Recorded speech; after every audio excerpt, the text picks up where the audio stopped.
Want to make your ElevenLabs AI generated voiceover sounds more emotional and engaging? In this video, I will show you simple steps to add depth, emotion, and personality to your voiceovers. Let's bring your project to the life. First, select a voice.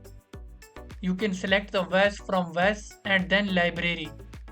From here you can select any type of voiceover like native, conversational, character, animation, social media, languages and trends. You can find voiceover according to your interest.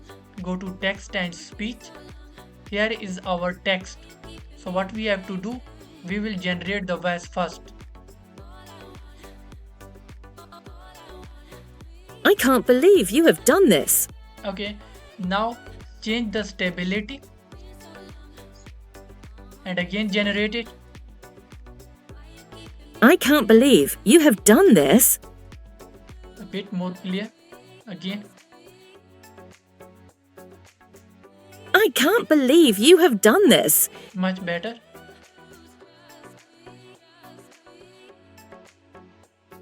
I can't believe you have done this.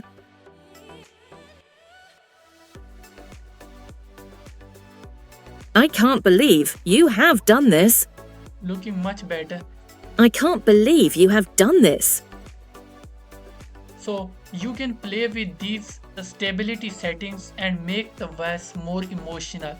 So in this way you will be able to add emotions to your voiceover. So that's it for today. If you have found this video informative, please don't forget to like, share and subscribe to our channel for more informative videos. Until next time, goodbye.